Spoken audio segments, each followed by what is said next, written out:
Hello, good morning all of you. कैसे हो सारे स्टूडेंट? आई होप सारे अच्छे होंगे। तो मैं सोनी भारद्वाज इंडियन पॉलिटी का एक और टॉपिक लेके आप लोगों के सामने। तो देखिए आज की जो क्लास है, इस आज की क्लास में हमें क्या पढ़ना है, तो बातें करते हैं। तो पहले तो ये बात कर लेते हैं अभी तक हमने क्या पढ़ा है। तो देखिए सारे स्टूडेंट, अभी तक हमने कंप्लीट किया था भाग 4, जिसमें आप लोगों ने पढ़ा था राज्य के नीति निर्देशक तत्व यानी कि directive principle of state policy. आज की जो क्लास है, इस क्लास में हम पढ़ेंगे भाग 4 कै, जो आपके एग्जाम में काफ़ी बार पूछा जाता है, और प्रेसिडेंट की शुरुआत करेंगे। तो आइए शुरुआत करते हैं पढ़ने की।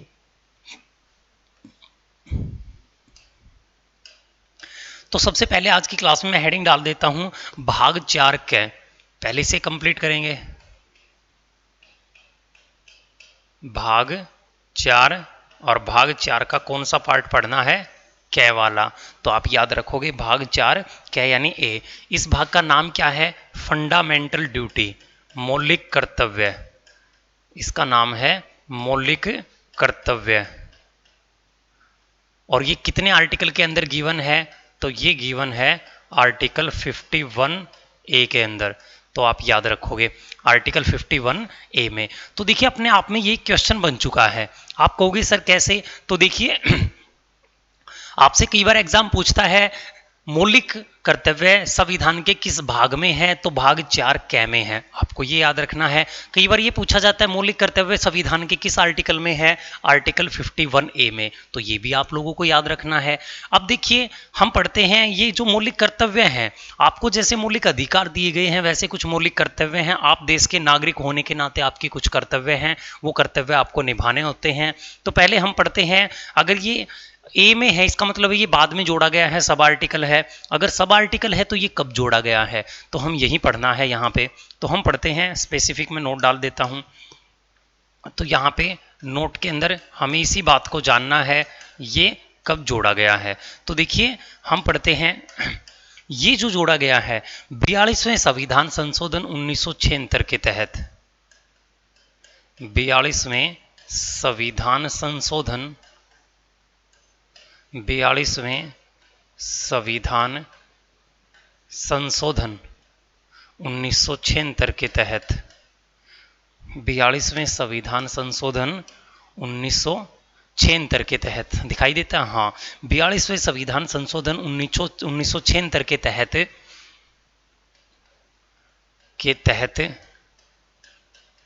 सरदार स्वर्ण सिंह समिति की सिफारिश पर, सरदार स्वर्ण सिंह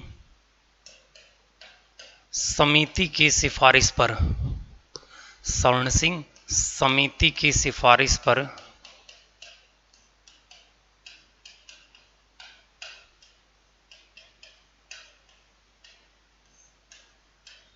सरदार स्वर्ण सिंह समिति की सिफारिश पर भाग 4 जोड़ा गया। ये भाग 4 के जोड़ा गया था, ये भाग जोड़ा गया था, और इसमें 10 मौलिक कर्तव्य जोड़े गए थे। इसमें 10 मौलिक कर्तव्य जोड़े गए थे, 10 मौलिक कर्तव्य जोड़े गए थे। तो देखिए ये भाग संविधान में नहीं था 1976 में, इस भाग को संविधान में ऐड किया है 42वें संविधान संशोधन के तहत। क्या किया? नागरिकों को मौलिक कर्तव्य दिए। किस समिति की सिफारिश पर दिए गए? सरदार स्वर्ण सिंह समिति की सिफारिश पर। तो याद रखोगे 42वें संविधान संशोधन 1976 के तहत सरदार स्वर्ण सिंह समिति की सिफारिश पर। अब ये 10 मौलिक कर्तव्य क्या हैं? तो देखिए ये आपको याद नहीं रखने कौन से 10 कर्तव्य हैं, कभी भी किसी एग्जाम में नहीं पूछे जाते। आप बस याद रखोगे इस संविधान संशोधन के तहत और इस समिति की सिफारिश पर। मैं एक दो एग्जाम्पल दे देता हूं। मौलिक कर्तव्य का मतलब ये है, आप देश के नागरिक होने के नाते आपका कर्तव्य है, आप देश के राष्ट्र प्रतीक, जैसे हमारा नेशनल जो फ्लैग है, राष्ट्रीय जो झंडा है, उसका जितने भी देश के राष्ट्रीय प्रतीक हैं उन सभी का सम्मान करोगे। देश को आज़ाद कराने में जिन क्रांतिकारियों ने अच्छी भूमिका निभाई है, जो स्वतंत्र सेनानी थे, आप सभी का आदर करोगे, सभी का सम्मान करोगे। देश की सभी सार्वजनिक चीज़ों को आप कोई नुकसान नहीं पहुंचाओगे, उनकी देखभाल करोगे। आपसी देश के अंदर भाईचारा बनाए रखोगे, आपसी समानता बनाए रखोगे। तो इस प्रकार कुछ आपको कर्तव्य दिए गए हैं। इसके बाद देखिए हम पढ़ते हैं, इसी में एक और संविधान संशोधन हुआ, तो हम पढ़ते हैं इसी नोट के अंदर एक और संविधान संशोधन हुआ जिसका नाम था 86वां संविधान संशोधन, जो हुआ था 86वां संविधान संशोधन। 86वां संविधान संशोधन ये कब हुआ था? 2002 में। 86वां संविधान संशोधन 2002 में। इसके तहत क्या किया गया? 11वां मौलिक कर्तव्य जोड़ा गया। इसके तहत इन मौलिक कर्तव्यों में 11वां मौलिक कर्तव्य जोड़ा गया। 11वां मौलिक कर्तव्य जोड़ा गया। और ये 11वां मौलिक कर्तव्य कौन सा जोड़ा गया था वो देख लीजिए। ये जोड़ा गया था 6 से 14 वर्ष के बच्चों को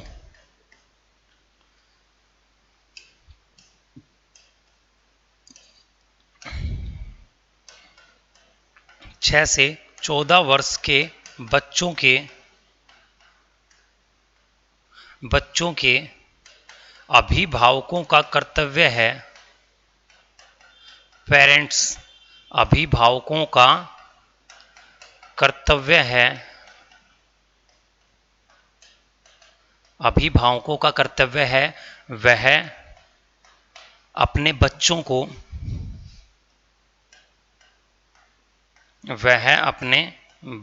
को शिक्षा उपलब्ध करवाए, शिक्षा मुहैया करवाए।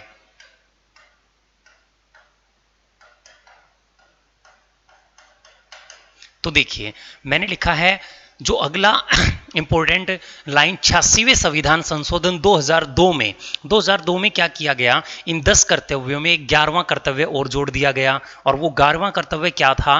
वो ये था 6 से 14 वर्ष के बच्चों के पेरेंट्स या माता पिता का कर्तव्य है अपने बच्चों को जरूरी शिक्षा दिलाए। अब आप कहोगे सर ये 6 से 14 वर्ष आपने 3 बार लिखवा दिया, तीनों बार अलग अलग लिखवाया है, गौर से पढ़ लेना।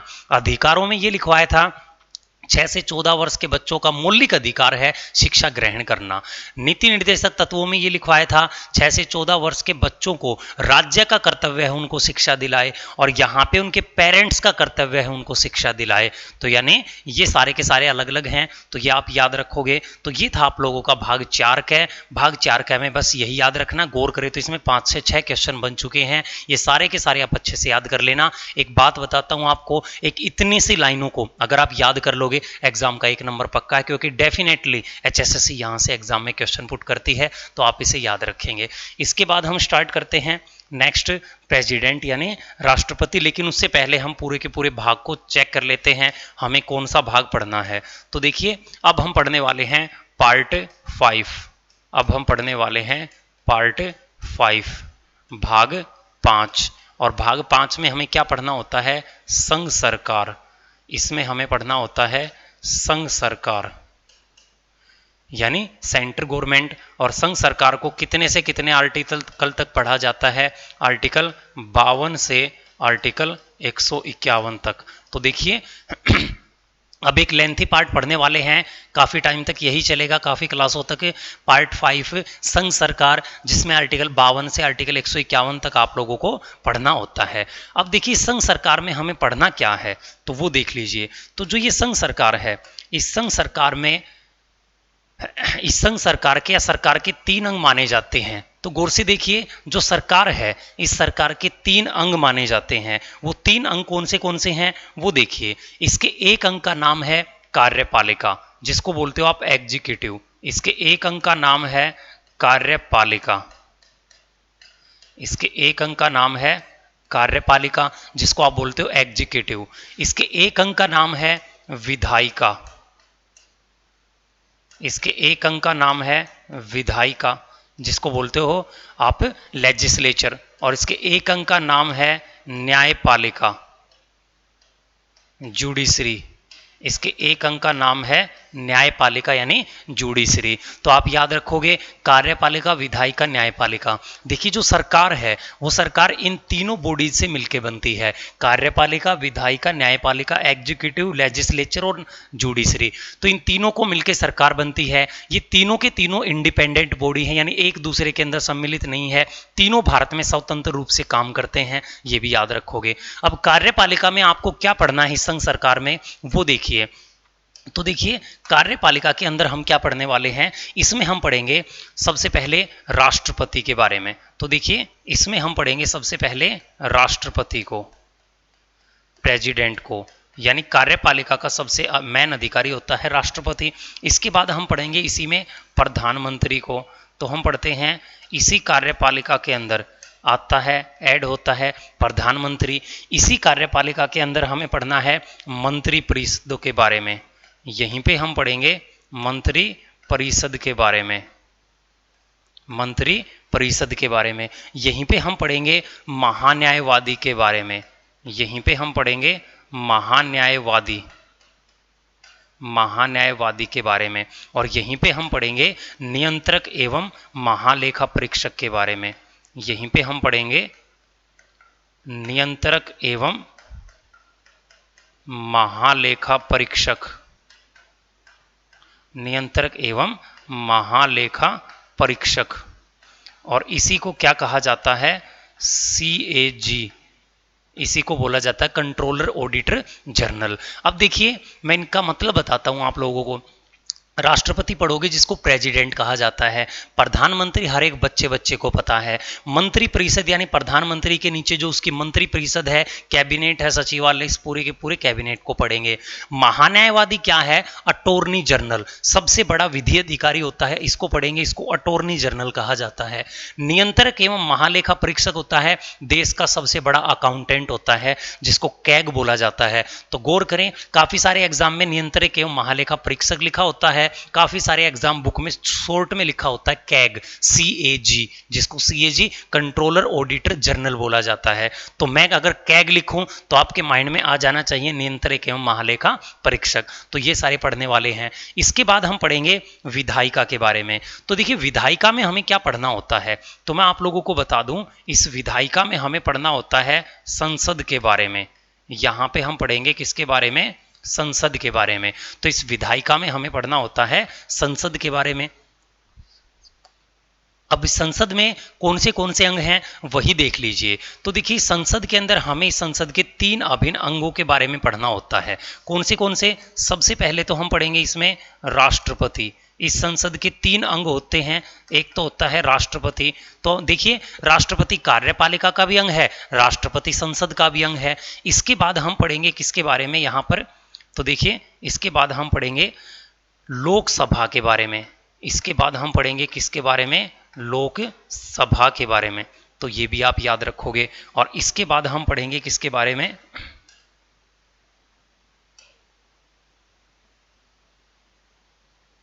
इसके बाद हम पढ़ेंगे यहां पे राज्यसभा के बारे में, राज्यसभा के बारे में। तो देखिए जो संसद है, इस संसद के 3 अभिन्न अंग हैं। संसद में 2 तो सदन होते हैं, सदन तो ये हैं और ये अंग है। तो ये तीनों के तीनों अंग हैं, आप याद रखोगे।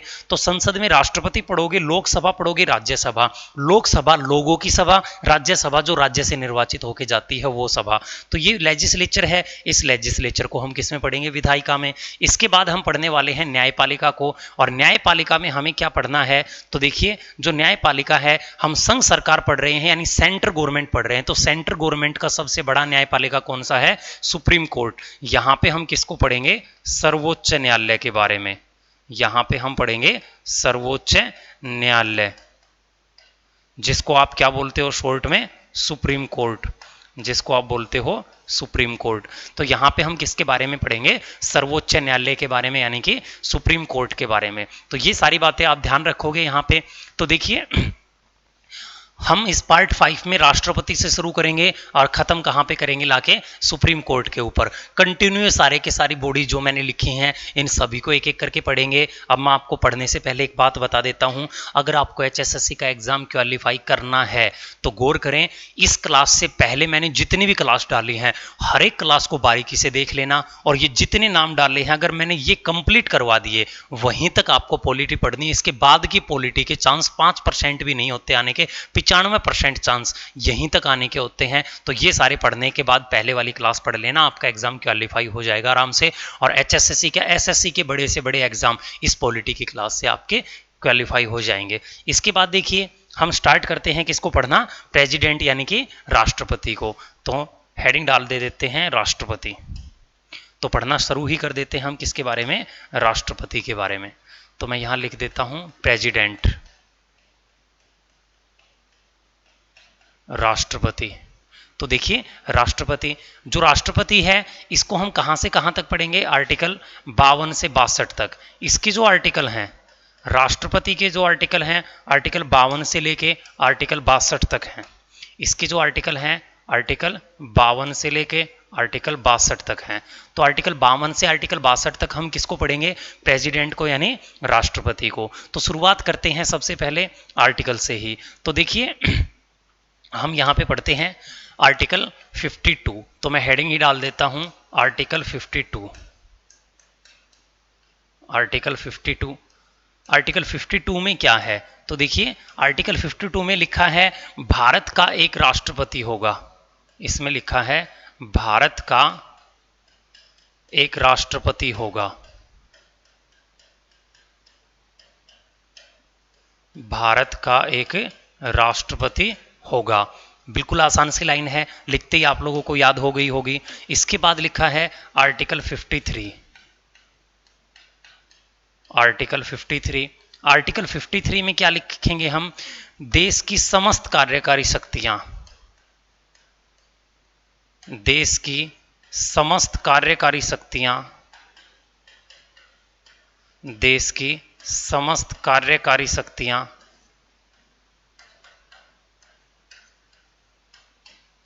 देश की समस्त कार्यकारी शक्तियां राष्ट्रपति के पास होंगी, राष्ट्रपति में निहित होंगी। देश की समस्त कार्यकारी शक्तियां राष्ट्रपति में निहित होंगी। तो आप याद रखोगे देश की समस्त कार्यकारी शक्तियां, इसका मतलब क्या होता है, all official power include in president. तो देखिए देश की जितनी भी कार्यकारी शक्तियां हैं, कार्यकारी यानी ऑफिशियल जो भी पावर हैं, मैं आपको एक बात बताता हूं। आपको ये लगता है देश के जो सबसे बड़े अधिकारी हैं, देश के जो सबसे बड़े पावरफुल इंसान हैं वो प्रधानमंत्री हैं, बिल्कुल ठीक है। लेकिन संविधान के अकॉर्डिंग आप पढ़ क्या रहे हो, संविधान, तो संविधान के अकॉर्डिंग देश के सबसे बड़ा जो व्यक्ति होता है वो कौन है, राष्ट्रपति। बस माइंड में ये रखना, चाहे भले ही प्रेजेंट में राष्ट्रपति के पास पावर कुछ भी ना हो, लेकिन संविधान के अकॉर्डिंग सबसे ज्यादा पावर किसको दी हमने, प्रेसिडेंट को, यानी कि राष्ट्रपति को दी है। तो यहां पे देखिए देश की समस्त ऑफिशियल पावर, यानी कि पूरे के पूरे देश में जितने भी ऑफिशियल पावर हैं, जितने भी ऑफिस में लोगों की नियुक्ति करनी होती है, वो सबसे बड़ी शक्ति किसके पास होती है, राष्ट्रपति के पास होती है। और ये किस में लिखा, आर्टिकल 53 में लिखा है। अब इसका एक एग्जाम्पल ले लेते हैं, और उन एग्जाम्पल में देखिए एग्जाम्पल जरूर है लेकिन मोस्ट इंपॉर्टेंट है, उन एग्जाम्पल में इस राष्ट्रपति के बाद आने वाले जितने आर्टिकल है मैं सभी का जिक्र भी कर दूंगा। तो देखिए कौन सी समस्त कार्यकारी शक्तियां, तो आपने लिखे सारी की सारी कार्यकारी, तो कौन सी कार्यकारी शक्तियां किन की वो नियुक्ति करता, वो सारी चीजें मैं लिख रहा हूं। तो हम यहां पे पढ़ते हैं सबसे पहले मंत्री परिषद की नियुक्ति। देखिए एग्जाम्पल के थ्रू लिख देता हूं मैं, यहां पे स्पेसिफिक नोट डाल देता हूं एक तो मैं, क्योंकि ये नोट के अंदर आपको याद रखनी है, इसी से रिलेट है। तो नोट के अंदर देखिए ये किस किस की नियुक्ति करता है। तो हम पढ़ते हैं मंत्री परिषद, नंबर 1 पे आप लिख सकते हो मंत्री परिषद।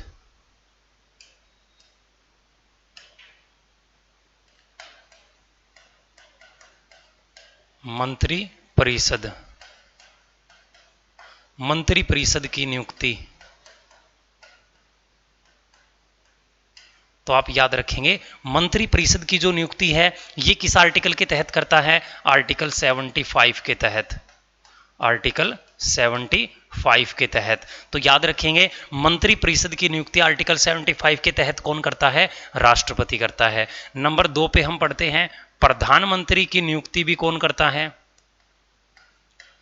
जो प्रधानमंत्री है इसकी नियुक्ति भी कौन करता है, राष्ट्रपति। किस आर्टिकल के तहत, आर्टिकल 75 के तहत है। इसके बाद हम पढ़ते हैं नंबर 3 के ऊपर महान्यायवादी, अभी अभी बताया था अटॉर्नी जनरल, महान्यायवादी। इस महान्यायवादी की नियुक्ति भी कौन करता है, राष्ट्रपति। किस आर्टिकल के तहत, आर्टिकल 76 के तहत। इसके बाद नंबर 4 पे हम पढ़ते हैं, इसके बाद नंबर 4 सुप्रीम कोर्ट के मुख्य न्यायाधीश की नियुक्ति।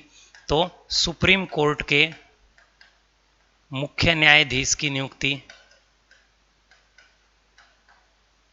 जो सुप्रीम कोर्ट का मुख्य न्यायाधीश है इसकी नियुक्ति भी राष्ट्रपति करता है किस आर्टिकल के तहत? आर्टिकल 124 के तहत, आर्टिकल 124 के तहत। इसके बाद हम पढ़ते हैं कैग, नियंत्रक एवं महालेखा परीक्षक। मैं शॉर्ट में लिख देता हूं कैग। कैग इसकी नियुक्ति भी कौन करता है? राष्ट्रपति, आर्टिकल 148 के तहत, आर्टिकल 148 के तहत। इसके बाद हम पढ़ते हैं नंबर 6 पे राज्यपाल। राज्यपाल की जो नियुक्ति है वो भी कौन करता है? राष्ट्रपति, आर्टिकल 155 के तहत, आर्टिकल 155 के तहत। तो ऐसे भारत में जितने भी ऑफिस हैं उन ऑफिस के हेड की नियुक्ति कौन करता है? राष्ट्रपति, उसकी समस्त कार्यकारी शक्ति के अंदर आती है। इसके बाद हम पढ़ते हैं हाई कोर्ट के मुख्य न्यायाधीश। 6 तक आ चुके हैं, नंबर 7 पे हम लिखेंगे हाई कोर्ट के मुख्य न्यायाधीश। इसकी नियुक्ति भी कौन करता है? राष्ट्रपति। किस आर्टिकल के तहत करता है? तो ये करता है आर्टिकल 217 के तहत। इसके बाद लिखते हैं हम नंबर 8 के ऊपर अंतरराज्य परिषद। अंतरराज्यीय परिषद, इस अंतरराज्य परिषद की नियुक्ति भी कौन करता है? 267 के तहत राष्ट्रपति, आर्टिकल 267 के तहत, आर्टिकल 267 के तहत। इसके बाद नंबर 9 पे हम लिखते हैं वित्त आयोग। वित्त आयोग के सदस्यों की नियुक्ति भी कौन करता है? राष्ट्रपति। और ये किस आर्टिकल के तहत? आर्टिकल 280। इसके बाद हम पढ़ते हैं नंबर 10 पे यूपीएससी संघ लोक सेवा आयोग के सदस्यों की नियुक्ति कौन करता है? राष्ट्रपति। कौन से आर्टिकल? 315। इसके बाद हम पढ़ते हैं भाषा आयोग।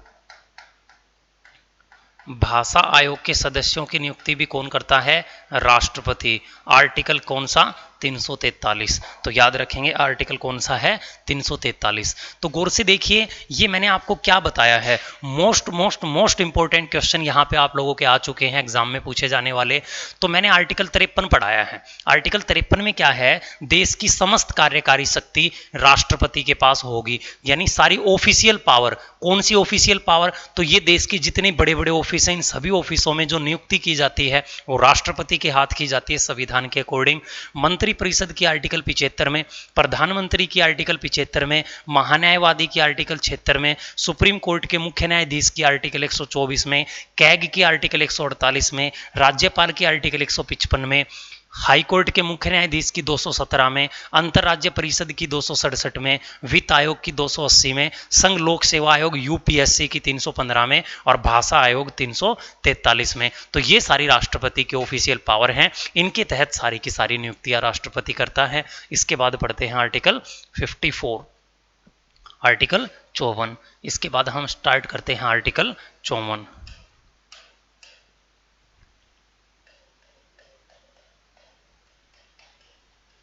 आर्टिकल 54। आर्टिकल 54 में क्या लिखा है? तो आर्टिकल 54 में लिखा है राष्ट्रपति का निर्वाचक मंडल। आर्टिकल 54 में लिखा है राष्ट्रपति का निर्वाचक मंडल।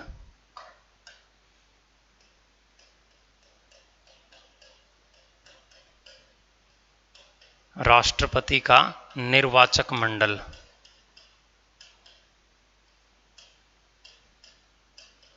राष्ट्रपति का निर्वाचक मंडल।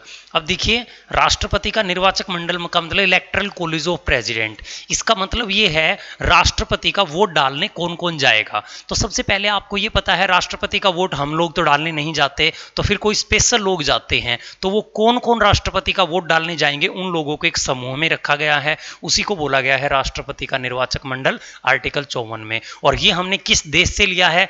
आयरलैंड से, जो मैं आप लोगों को पढ़ा चुका हूं। इसके बाद देखिए, हम इनमें शामिल करना है किन लोगों को?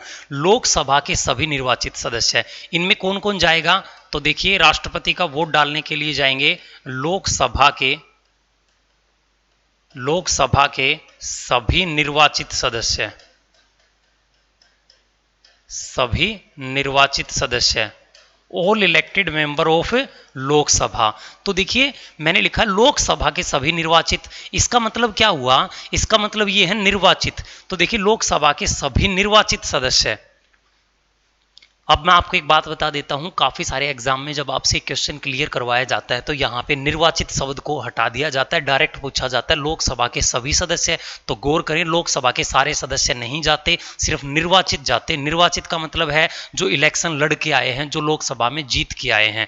क्योंकि लोकसभा में दो ऐसे लोग भी होते हैं जो राष्ट्रपति के कहने पर मनोनीत किए जाते हैं, डायरेक्टली बैठने जाते हैं, वो दो यहाँ पे वोट नहीं करेंगे, यानी सिर्फ निर्वाचित करेंगे। लोकसभा के सभी निर्वाचित सदस्य। नंबर 2 पे हम लिखते हैं राज्यसभा के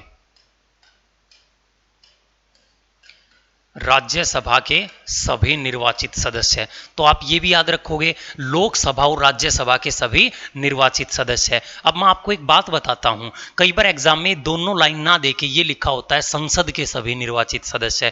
तो अभी अभी बताया था संसद में सदन ही कौन से हैं, ये दो हैं। तो इन दोनों लाइन की जगह एक लाइन और लिखी हो सकती है, कौन सी, संसद के सभी निर्वाचित सदस्य। या संसद में बैठने वाले लोगों को क्या बोला जाता है, एमपी, मेंबर ऑफ पार्लियामेंट। तो इन दोनों लाइन की बजाय एक लाइन ऐसे भी मिल सकती है, सभी इलेक्टेड एमपी, सभी निर्वाचित एमपी। बात एक ही है, आप चाहे किसी तरीके से इसको बोल लीजिए, तो याद रखेंगे सारे के सारे निर्वाचित लोग। इसके बाद हम पढ़ते हैं नेक्स्ट। देखिए नेक्स्ट में है दिल्ली व पांडिचेरी समेत,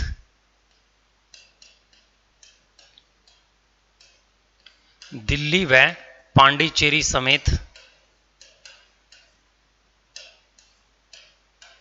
पांडिचेरी समेत सभी राज्यों की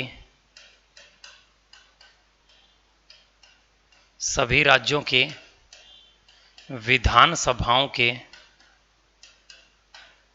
सभी राज्य के विधानसभाओं के निर्वाचित सदस्य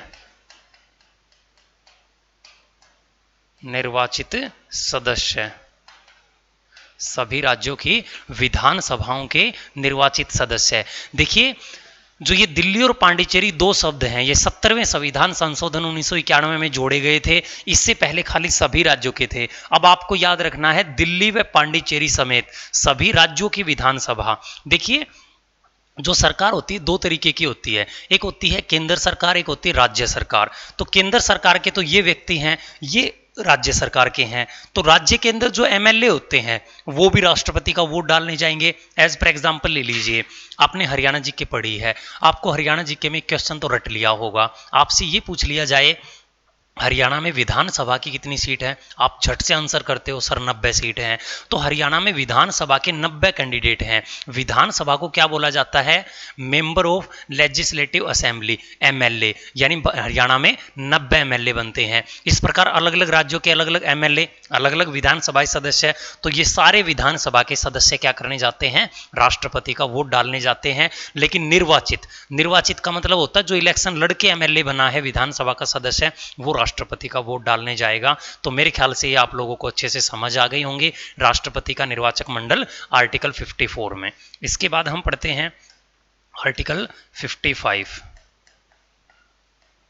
इसके बाद हम पढ़ते हैं आर्टिकल 55।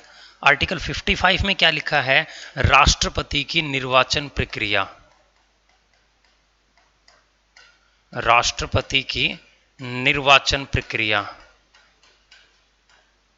राष्ट्रपति की निर्वाचन प्रक्रिया, इलेक्शन प्रोसेस ऑफ प्रेसिडेंट, राष्ट्रपति की निर्वाचन प्रक्रिया, इलेक्शन प्रोसेस ऑफ प्रेसिडेंट। अब देखिए इसका मतलब क्या है, इसका मतलब ये है राष्ट्रपति की वोट डालने की प्रक्रिया कैसी होगी, किस प्रकार राष्ट्रपति का वोट डाला जाएगा। तो आपको बस ये आर्टिकल याद रखने हैं, इतना ही एनएफएचएसएससी के लिए। ये प्रक्रिया भी मैं बताता हूं कैसे है, बाकी ये आपके लेवल से काफी सारा ऊपर है, फिर भी समझ लीजिए आगे काम आ जाएगी। तो देखिए राष्ट्रपति की निर्वाचन प्रक्रिया यानी राष्ट्रपति का वोट कैसे डाला जाता है वो सुन लीजिए। देखिए मैं आपको एक बात बताता हूं, आपने ये पढ़ लिया सर राष्ट्रपति का वोट डालने सिर्फ ये लोग जाएंगे, ये तो सिलेक्टेड हैं, 545 ये हैं, 250 के आसपास ये हैं, और ये राज्य के 700-800 होंगे, हद है इतना।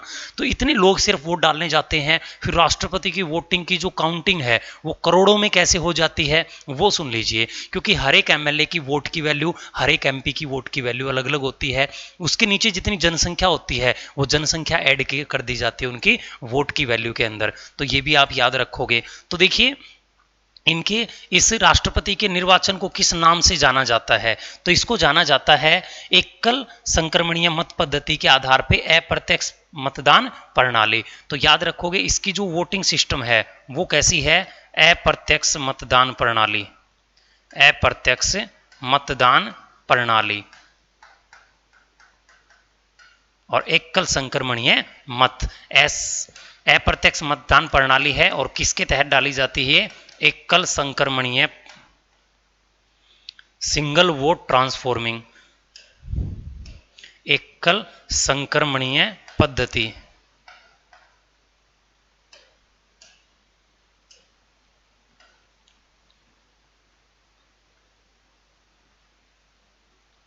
एक मिनट, एकल संक्रमणीय पद्धति।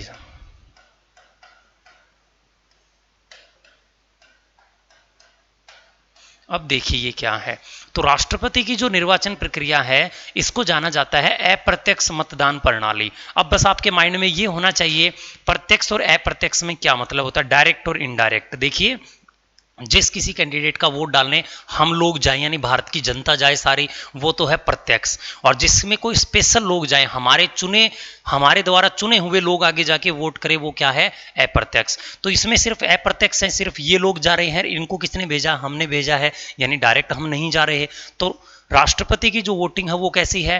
अप्रत्यक्ष मतदान प्रणाली के आधार पे, ठीक है। और एकल संक्रमणीय मत पद्धति, तो इन दोनों को मतलब समझेंगे, मैं दोनों का मतलब बारीकी से बताता हूं। अप्रत्यक्ष मतदान प्रणाली यानी कोई स्पेशल लोग जाएंगे और वो लोग कैसे वोट डाल के आएंगे, उनके वोट की वैल्यू क्या होगी, कैसे राष्ट्रपति की वैल्यू करोड़ों में जाती है वोटों की, तो वो देख लीजिए। तो यहां पे देखिए लोकसभा और राज्यसभा क्या है? एमपी। तो हम एक एमपी की वोट की वैल्यू भी देखेंगे। और ये कौन है? दिल्ली व पांडिचेरी समेत राज्यसभा की विधानसभा वाले एमएलए। तो हम एक एमएलए की वोट की वैल्यू देखेंगे। तो यहां पे पहले निकालनी होती है एमएलए की वोट की वैल्यू। यहां पे पहले हम पढ़ते हैं एमएलए के वोट की वैल्यू, एमएलए के वोट की वैल्यू, एमएलए के वोट की वैल्यू देख लीजिए।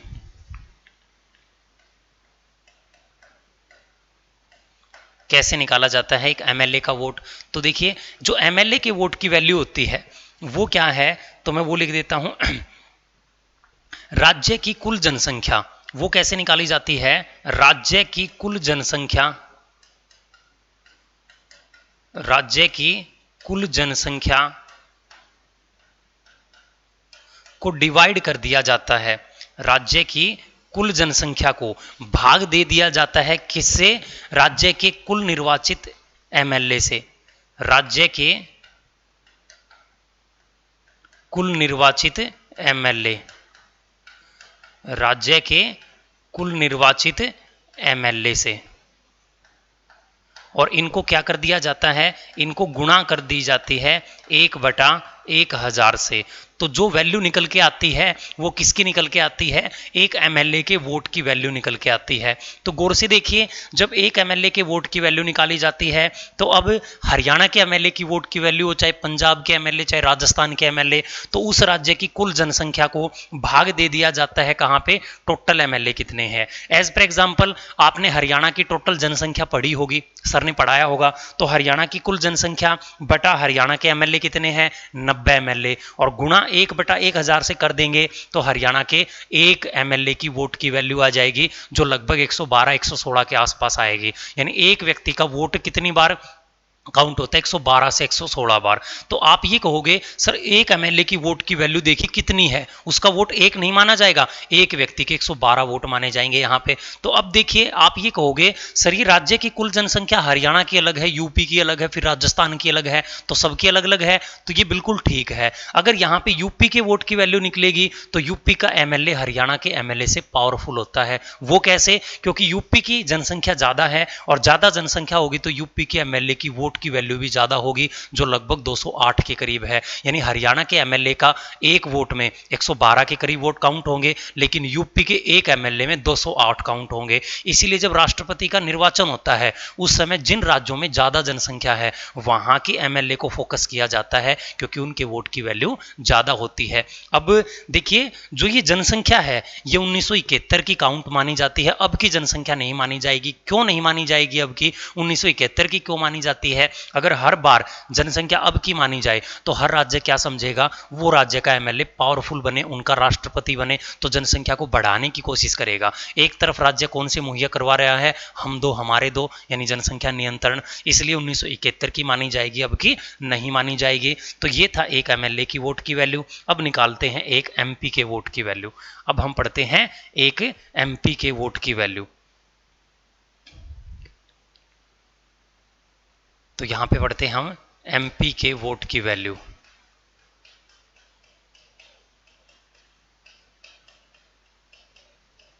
एमपी के वोट की वैल्यू। अब देखिए एक एमपी के वोट की वैल्यू कैसे निकलेगी? कुल एमएलए द्वारा डाले गए वोट, कुल एमएलए यानी पूरे देश के कुल एमएलए द्वारा डाले गए वोट को भाग दे दिया जाता है कुल एमपी से। इसको भाग दे दिया जाता है संसद के कुल निर्वाचित एमपी से। संसद के कुल निर्वाचित एमपी से,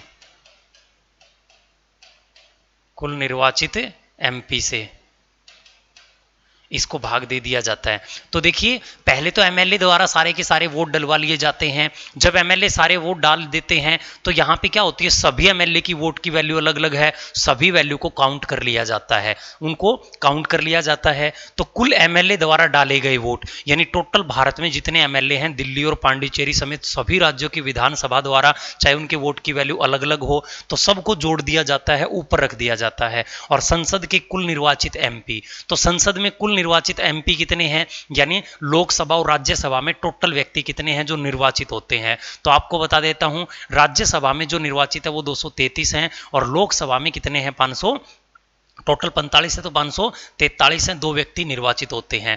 तो हम पढ़ते हैं यहाँ पे संसद के कुल निर्वाचित एमपी, यानी लोकसभा और राज्यसभा में जो निर्वाचित होके गए हैं उनसे भाग दे दिया जाता है किसको, टोटल एमएलए की वैल्यू से। और जो रेशियो निकल के आता है या फिर जो काउंटिंग निकल के आती है, जो संख्या निकल के आती है, उसको माना जाता है एमपी के वोट की वैल्यू। ठीक है, अब मान लीजिए यहाँ पे कुल एमएलए द्वारा डाले गए वोट की वैल्यू यहाँ पे करोड़ों में, लाखों रुपए में निकल के आएगी, और उनको क्या होता है, लाखों की संख्या में, और उनको क्या होता है, कुल निर्वाचित एमपी। और एमपी तो लगभग 776 ही होते हैं, 776 के आसपास कुल निर्वाचित एमपी, इनसे भाग देते हैं तो एक एमपी की वोट की वैल्यू आती है। अब एक एमपी इतने वोट माना जाएगा जो एक एमपी डालने जाएगा। तो ये क्या थी, आपने जो अब तक पढ़ी, ये अप्रत्यक्ष मतदान प्रणाली थी, जो हम नहीं जाते, ये लोग वोट डालने जाते हैं, इसको बोला जाता है अप्रत्यक्ष मतदान प्रणाली। अब पढ़ोगे एकल संक्रमणीय मत पद्धति। अब ये एकल संक्रमणीय क्या होता है, तो इसको एक शॉर्ट से वे में समझाने की कोशिश करता हूं।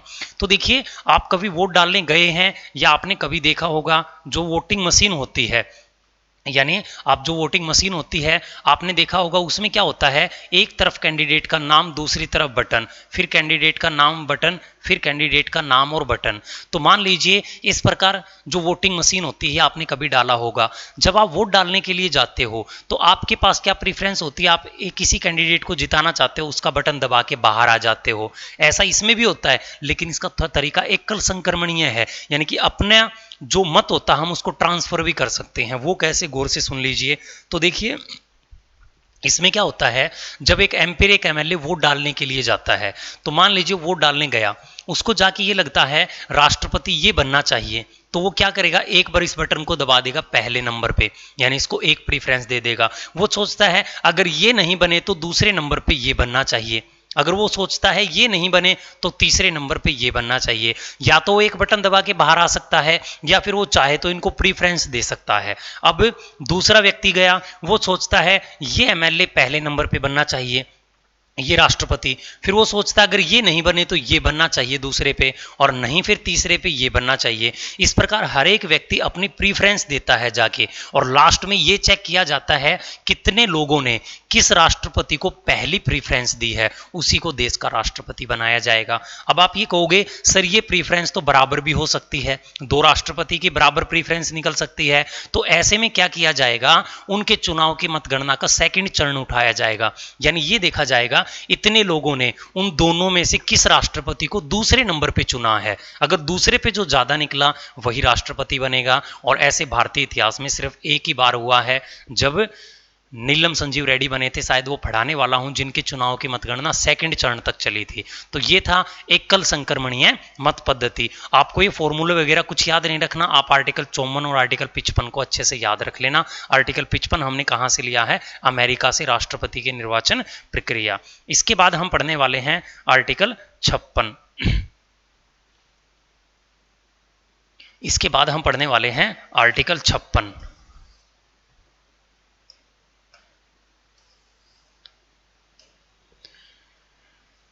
इसके बाद हम पढ़ने वाले हैं आर्टिकल 56।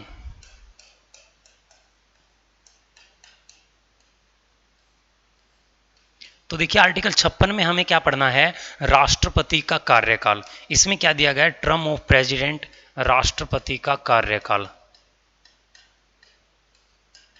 राष्ट्रपति का कार्यकाल। इसमें हम पढ़ते हैं राष्ट्रपति का कार्यकाल, और राष्ट्रपति का कार्यकाल कितना होता है, उसके शपथ ग्रहण करने के 5 वर्ष तक।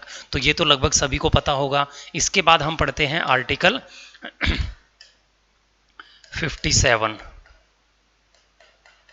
आर्टिकल 57, इसमें क्या लिखा है, राष्ट्रपति का पुनः निर्वाचित होना, राष्ट्रपति का पुनः निर्वाचित होना, राष्ट्रपति का पुनः निर्वाचित होना।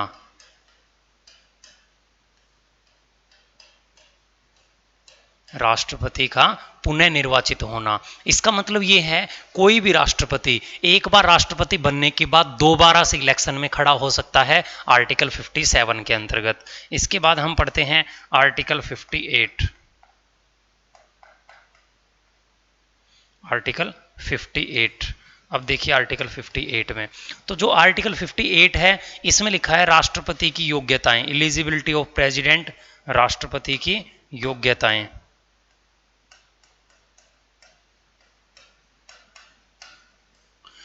राष्ट्रपति की योग्यताएं,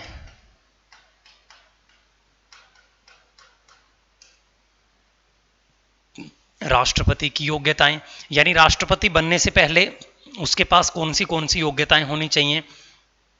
तो देखिए एक एक करके लिखता हूं मैं। तो सबसे पहले वह भारत का नागरिक होना चाहिए, वह भारत का नागरिक होना चाहिए, वह भारत का नागरिक होना चाहिए। तो पहले उसके पास क्वालिफिकेशन क्या होगी, भारत का नागरिक होना चाहिए, वह 35 वर्ष की आयु पूरी कर चुका हो, वह 35 वर्ष की आयु, वह 35 वर्ष की आयु पूरी कर चुका हो,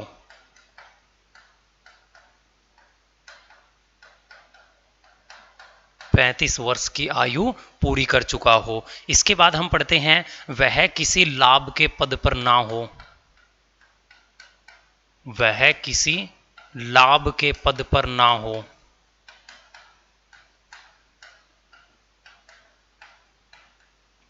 वह किसी लाभ के पद पर ना हो।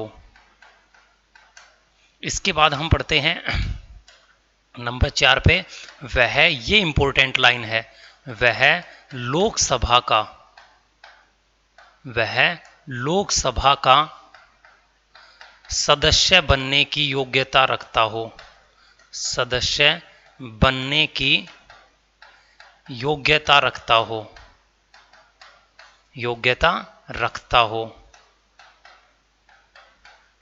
तो ये याद रखोगे। तो देखिए मैंने लिखा आर्टिकल 58। आर्टिकल 58 में लिखा है राष्ट्रपति की योग्यताएं, एलिजिबिलिटी ऑफ प्रेसिडेंट। राष्ट्रपति की योग्यताएं क्या हो, एक तो भारत का नागरिक हो तभी राष्ट्रपति बन सकता है, वह 35 वर्ष की आयु पूरी कर चुका हो, यानी मिनिमम एज 35 साल। एग्जाम में पूछी जाने वाला क्वेश्चन है, मिनिमम एज 35 साल। वह किसी लाभ के पद पर ना हो, यानी वो किसी भी लाभ के पद, किसी गवर्नमेंट जॉब पर ना हो तो उसे पहले वहां पे रिजाइन देना पड़ेगा। वह लोकसभा का सदस्य बनने की योग्यता रखता हो, तो ये लाइन याद रखें, उसके पास लोकसभा का सदस्य बनने की योग्यता हो तभी वो राष्ट्रपति के लिए अप्लाई कर सकता है। इसके बाद हम पढ़ते हैं आर्टिकल 59। इसके बाद हम पढ़ते हैं आर्टिकल 59। इसके बाद हम पढ़ते हैं आर्टिकल 59। आर्टिकल 59। आर्टिकल 59 में लिखा है राष्ट्रपति बनने की, इसके बाद लिखा, 1 मिनट,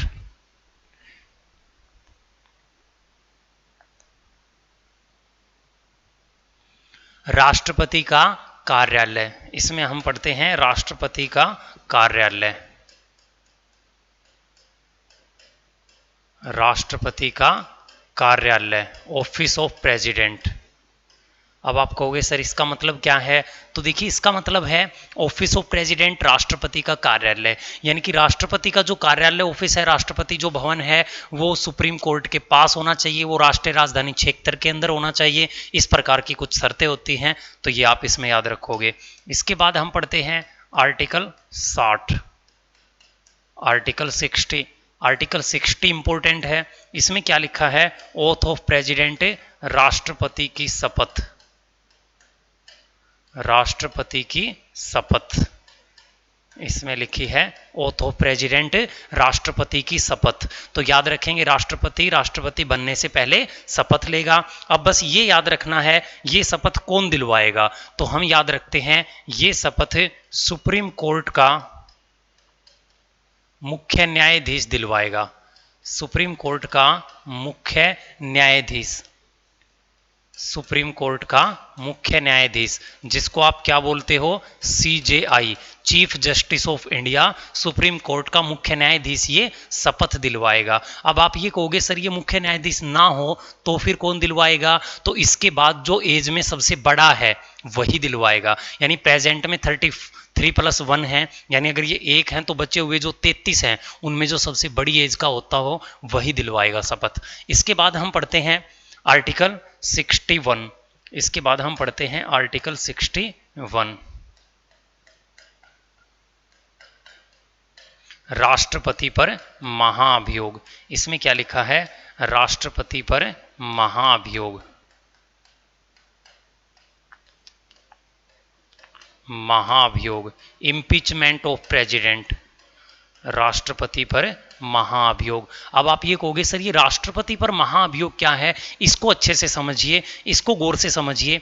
देखिए राष्ट्रपति पर महाअभियोग क्या होता है वो गौर से समझाता हूं मैं आप लोगों को। तो राष्ट्रपति पर महाअभियोग का मतलब ये है अगर देश का राष्ट्रपति संवैधानिक नियमों का उल्लंघन करने लगे या देश का राष्ट्रपति अपनी पावर को अपने हाथ में ले ले, अपनी पावर का गलत इस्तेमाल करे, तो उसे उसके पद से हटाए जाने की प्रक्रिया को क्या कहा जाता है, महाअभियोग। मैं शॉर्ट में लिखने की कोशिश करता हूं। अगर देश का राष्ट्रपति संवैधानिक नियमों का उल्लंघन करे, अगर देश का जो राष्ट्रपति है ये संवैधानिक नियमों का उल्लंघन करे, ये संवैधानिक नियमों का उल्लंघन करे, देश का राष्ट्रपति संवैधानिक नियमों का उल्लंघन करे, तो उसे उसके पद से हटाए जाने को, उसे उसके पद से हटाए जाने की प्रक्रिया को महाअभियोग कहा जाता है। इसी प्रक्रिया को महाअभियोग कहा जाता है। अब देखिए मैंने लिखा है अगर राष्ट्रपति संवैधानिक नियमों का उल्लंघन कर दे, अपनी पावर का गलत इस्तेमाल करे, तो उसे उसके पद से हटाए जाने की प्रक्रिया को महाभियोग कहा जाता है। ये महाभियोग हमने किस देश के संविधान से लिया है? तो ये हमने लिया है अमेरिका के संविधान से, ये याद रखोगे। अब ये महाभियोग कैसे लगाया जाता है वो देखिए, किसी भी सदन को राष्ट्रपति पर महाभियोग लगाने से पहले, मैं लिख देता हूं, किसी भी सदन को, ये महाभियोग राज्यसभा या लोकसभा लगा सकती है या उनमें आ सकता है, तो किसी भी सदन को महाभियोग लगाने से पहले, किसी भी सदन को महाभियोग लगाने से पहले कम से कम 14 दिन पहले राष्ट्रपति को सूचना देनी पड़ेगी। 14 दिन पहले राष्ट्रपति को सूचना। मान लीजिए जो महाभियोग है ये राज्यसभा या लोकसभा में से कोई एक सदन लगाता है, अगर उनको लगता है राष्ट्रपति अपनी पावर का गलत इस्तेमाल कर रहा है, तो उन दोनों सदनों में से कोई भी राष्ट्रपति पर महाभियोग का प्रस्ताव लेके आ सकता है, लेकिन उस प्रस्ताव को लाने से पहले उसे राष्ट्रपति को 14 दिन पहले लिखित सूचना देनी होगी, क्या हम आप पे महाभियोग ला रहे हैं, आपने ये गलती की है। और इस 14 दिन पहले जो ये लिखित सूचना देंगे, इस पे कम से कम 1/4 के हस्ताक्षर हों, 1/4 मेंबर के हस्ताक्षर हों। तो याद रखेंगे अगर जो 14 दिन पहले सूचना देते हैं, मान लीजिए लोकसभा लेके आती है या राज्यसभा लेके आती है, तो वो जो सूचना देगी उसके ऊपर उस राज्यसभा या लोकसभा के 25% लोगों के सिग्नेचर हों। तो ये भी याद रखोगे। इसके बाद हम इसी में पढ़ते हैं राष्ट्रपति का ये महाभियोग पूरा कब माना जाता है? तो ये माना जाता है दोनों सदनों के द्वारा 2/3 बहुमत से पारित हो जाए। अगर ये दोनों सदनों द्वारा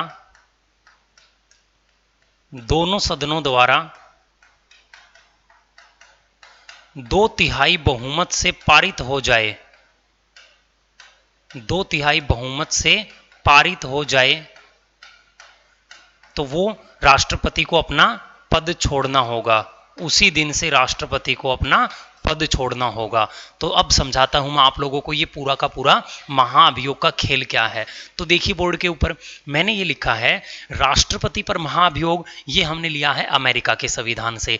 अगर मेरी बात को गौर से सुन लीजिए, समझ लीजिए, लिखा हुआ देखने की कोई जरूरत नहीं है, सारा का सारा ऐसे ही समझ आ जाएगी। ये तो मैंने शॉर्ट में इसलिए लिखा है ताकि आपको थोड़ा सा अच्छे तरीके से समझ आए। तो अब मैं समझाता हूं आप लोगों को।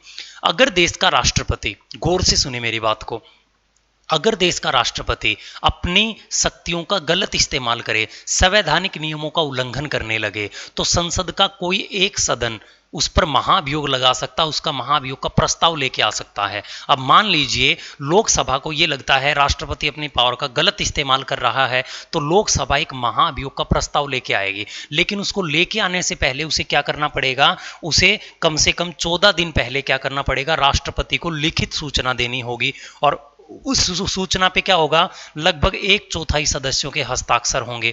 उसके बाद 14 दिन पूरे होने के बाद लोकसभा क्या करेगी? वो प्रस्ताव लेके आएगी। उस प्रस्ताव को 2/3 बहुमत से पारित करेगी, यानी 2/3 का मतलब 66% लोग उसको पारित करेंगे। अब मान लीजिए लोकसभा ने उसको पारित कर दिया, तो वो प्रस्ताव उठ के जाएगा कहां पे? राज्यसभा में। और जैसे ही वो राज्यसभा में चला जाएगा, तो राज्यसभा के लोगों को भी 2/3 बहुमत से पारित करना होता है। अगर राज्यसभा ने पारित नहीं किया, उनके पास अधिकतम 6 सप्ताह का टाइम होता है, उसमें उनको पारित करना होता है। अगर 2/3 बहुमत से पारित नहीं किया तो महाभियोग नहीं लगेगा। अगर राज्यसभा को भी ये लगता है राष्ट्रपति ने ये गलती की है, तो राज्यसभा ने भी उसे 2/3 बहुमत से पारित कर दिया, तो उसी दिन से राष्ट्रपति को अपना पद छोड़ना होगा। इसीलिए लिखा दोनों सदनों द्वारा 2/3 बहुमत से पारित होने पर राष्ट्रपति को अपना पद छोड़ना होगा। यही क्या कहलाएगा? महाभियोग। यही क्या कहलाया जाता है? महाभियोग। इसके बाद हम पढ़ते हैं आर्टिकल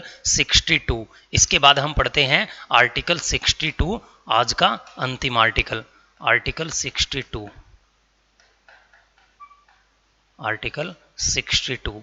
अब देखिए आर्टिकल 62 में क्या लिखा है। इसमें यह लिखा है, आर्टिकल 62 में ऐसा कुछ नहीं है, समझ लीजिए, राष्ट्रपति का कार्यकाल पूरा होने से पहले अगले राष्ट्रपति की चुनाव प्रक्रिया पूरी हो जानी चाहिए।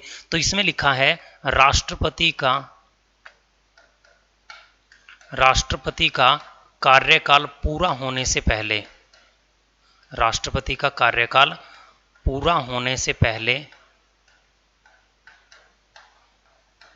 पहले अगले राष्ट्रपति की चुनाव प्रक्रिया पूरी हो जानी चाहिए। अगले राष्ट्रपति की चुनाव प्रक्रिया पूरी हो जानी चाहिए। चुनाव प्रक्रिया पूरी होनी चाहिए, पूरी हो जानी चाहिए। तो देखिए मैंने ये लिखा है राष्ट्रपति का कार्यकाल पूरा होने से पहले अगले राष्ट्रपति की चुनाव प्रक्रिया पूरी होनी चाहिए। इसका मतलब ये है राष्ट्रपति अब जो चल रहा है उसका कार्यकाल 5 वर्ष का है। जब वो 5 वर्ष के अंतिम टाइम में आ जाएगा तो अगले राष्ट्रपति की चुनाव प्रक्रिया पहले ही पूरी कर लेनी चाहिए, बीच में टाइम नहीं जाना चाहिए। ये आर्टिकल 62 में गिवन है। तो ये 52 से लेके 62 तक सारे के सारे आर्टिकल हैं जो मैंने आपको बारीकी से करवा दिए हैं। एक बार फिर से बता देता हूं क्योंकि मोस्ट इंपोर्टेंट आर्टिकल आपके आ चुके हैं। आप ये कहते हो सर हमें आर्टिकल का डर है, तो आपको मैं एक बात बता देता हूं, हमारी पहली क्लास से लेके यहाँ तक की क्लास के आर्टिकल आप अच्छे से याद कर लेना। इसके बाद आपको कोई इंपॉर्टेंट आर्टिकल ही पढ़ना है, बाकी नहीं पढ़ने तो मान लीजिए आपका HSSC का एग्जाम आराम से निकल जाएगा। तो देखिए मैंने लिखा है राष्ट्रपति आर्टिकल 52 से 62 में है। आर्टिकल 52 में है भारत का एक राष्ट्रपति होगा। आर्टिकल 53 में है देश के राष्ट्रपति के पास सारी कार्यकारी शक्ति होंगी और कार्यकारी शक्ति के तहत वो इन लोगों की नियुक्ति करेगा, इन आर्टिकल के तहत नियुक्ति करेगा। इसके बाद क्या लिखा आर्टिकल 54। आर्टिकल 54 में राष्ट्रपति का निर्वाचक मंडल यानी राष्ट्रपति का वोट डालने कौन कौन जाएगा। तो राष्ट्रपति का वोट डालने लोकसभा के सारे सदस्य, राज्यसभा के सारे निर्वाचित, दोनों के निर्वाचित, और सभी राज्य की राज्यसभा के दिल्ली व पांडिचेरी समेत सारी राज्य की विधानसभाओं के निर्वाचित सदस्य जाएंगे। इसके बाद लिखा आर्टिकल 55। आर्टिकल 55 में क्या लिखा है राष्ट्रपति की निर्वाचन प्रक्रिया। इसमें क्या है राष्ट्रपति का वोट कैसे होता है, अप्रत्यक्ष मतदान प्रणाली द्वारा, एकल संक्रमणीय मत पद्धति। एकल संक्रमणीय मत का मतलब है एक व्यक्ति के पास प्रीफरेंस होती है वोट डालने की, वो अलग अलग राष्ट्रपति 1 2 3 करके प्रीफरेंस दे सकता है और ऐसे में जिसको फर्स्ट प्रीफरेंस ज्यादा मिलेगी वही राष्ट्रपति बनेगा। अगर फर्स्ट बराबर रह जाए तो ये देखी जाएगी उन दोनों में सेकंड प्रीफरेंस किसको ज्यादा मिली है। अप्रत्यक्ष मतदान प्रणाली का मतलब है ये डायरेक्ट सिस्टम नहीं, इनडायरेक्ट है। यहाँ पे MP और MLA वोट डालने जाते हैं, उनकी वोट की वैल्यू देखिए। तो MLA की वोट की वैल्यू कैसे निकलती है, एक विधानसभा के सदस्य की वोट की वैल्यू राज्य की कुल जनसंख्या को उस राज्य के कुल निर्वाचित MLA से डिवाइड करके गुणा 1/1000 कर दिया जाता है मल्टीपल, तो एक MLA की वोट की वैल्यू निकल के आती है। इसके बाद हम पढ़ते हैं एक MP के वोट की वैल्यू। जब सारे देश के MLA की वोट की वैल्यू निकल आती है तो उसको डिवाइड कर दिया जाता है पूरे भारत के संसद के कुल निर्वाचित MP से, और जो वैल्यू निकल के आती है वो एक MP के वोट की वैल्यू मानी जाती है। इसके बाद देखिए, इसके बाद हम ये पढ़ते हैं आर्टिकल 56। आर्टिकल 56 में क्या गिवन है राष्ट्रपति का कार्यकाल। तो आपको पता है जो राष्ट्रपति है वो सिर्फ 5 साल के लिए ही बनता है, राष्ट्रपति का कार्यकाल 5 साल का होता है। इसके बाद लिखा है आर्टिकल 57 राष्ट्रपति का पुनः निर्वाचित होना, यानी एक राष्ट्रपति फिर दोबारा से इलेक्शन में आ सकता है। इसके बाद लिखा है आर्टिकल 58, इसमें लिखा है राष्ट्रपति की योग्यताएं, वह भारत का नागरिक होना चाहिए, वह 35 वर्ष की आयु पूरी कर चुका हो, वह किसी भी लाभ के पद पर नहीं होना चाहिए और वह लोकसभा का सदस्य बनने की भी योग्यता रखता हो। इसके बाद हम पढ़ते हैं देखिए आर्टिकल 59। इसमें क्या लिखा है राष्ट्रपति का कार्यालय, ऑफिस। इसका मतलब ये है, ये कहा गया है राष्ट्रपति का जो ऑफिस है सुप्रीम कोर्ट के पास होना चाहिए ताकि राष्ट्रपति किसी भी विषय पर सलाह मांगने चला जाए, और राष्ट्रपति का जो ऑफिस होता है वो राष्ट्रीय राजधानी क्षेत्र के नियर बाई होना चाहिए, ये भी आपको पता है। इसके बाद आर्टिकल 60 राष्ट्रपति की शपथ। राष्ट्रपति को शपथ दिलाता है सुप्रीम कोर्ट का मुख्य न्यायाधीश। अगर ये नहीं हो, चीफ जस्टिस ऑफ इंडिया नहीं हो, तो इसके बाद जो सबसे बड़ी एज का होता है वही राष्ट्रपति को शपथ दिलवाएगा। इसके बाद लिखा आर्टिकल 61 राष्ट्रपति पर महाअभियोग। अब ये राष्ट्रपति पर महाअभियोग क्या है ये फिर बता देता हूं। अगर देश का राष्ट्रपति अपने संवैधानिक नियमों का उल्लंघन करने लगे, शक्ति का गलत इस्तेमाल करने लगे, तो उसे उसके पद से हटाए जाने का जो प्रोसेस है, प्रक्रिया है, उसको महाअभियोग कहा जाता है, इंपीचमेंट कहा जाता है। और गौर करें ये महाअभियोग लोकसभा राज्यसभा कोई भी लेके आ सकता है, लेकिन उसको ये लोकसभा या राज्यसभा को ये महाभियोग का प्रस्ताव लेके आने से पहले उससे 14 दिन पहले राष्ट्रपति को लिखित सूचना देनी पड़ेगी, जिसपे 25% यानी कि 1/4 सदस्य हस्ताक्षर करेंगे। उसके बाद में वो उस सदन में महाभियोग का प्रस्ताव लेके आएंगे और उसके बाद उस सदन को 2/3 बहुमत से पारित करके दूसरे सदन में भेजना पड़ेगा। और जब दूसरा सदन भी उसको 2/3 बहुमत से पारित कर दे, यानी दोनों सदनों द्वारा 2/3 बहुमत से पारित हो गया, तो राष्ट्रपति को उसी दिन से अपने पद को भी छोड़ना पड़ेगा। इसके बाद हम पढ़ते हैं आर्टिकल 62, जिसमें लिखा है राष्ट्रपति का कार्यकाल पूरा होने से पहले अगले राष्ट्रपति की चुनाव प्रक्रिया पूरी हो जानी चाहिए, ताकि अगले राष्ट्रपति को जल्दी से शपथ दिलाई जाए, जो हर साल 25 जुलाई को ही दी जाती है। तो ये थे आपके राष्ट्रपति से रिलेटेड टोटल आर्टिकल। हर एक आर्टिकल को आप बिल्कुल अच्छे से याद करोगे, क्योंकि मौलिक अधिकार के और जो मैंने बीच बीच में इंपॉर्टेंट आर्टिकल बताए हैं, और ये सारे प्रेसिडेंट के आर्टिकल आपसे एग्जाम में डेफिनेटली पूछे जाते हैं। बस यहीं तक के आर्टिकल याद कर लो, आपके एचएसएससी के एग्जाम की पॉलिटी आसान से निकल जाएगी। तो देखिए था राष्ट्रपति। आई होप सो आपको आज की क्लास जरूर समझ आई होगी। तो आने वाली क्लास में अभी ना सोचिए राष्ट्रपति खत्म हुआ है, अभी राष्ट्रपति की शक्तियां बाकी हैं, अभी राष्ट्रपति के नाम बाकी हैं। ये सारी चीज हम एक एक करके आगे वाली क्लास में पढ़ने वाले हैं। तो आज के लिए इतना ही, धन्यवाद। मिलते हैं आप लोगों की अगली क्लास में। बेस्ट ऑफ लक सभी स्टूडेंट को, अच्छे से पढ़ाई करें, आराम से आपका एग्जाम निकल जाएगा, बस कंटिन्यू लगे रहें। तो मिलते हैं आपकी अगली क्लास में।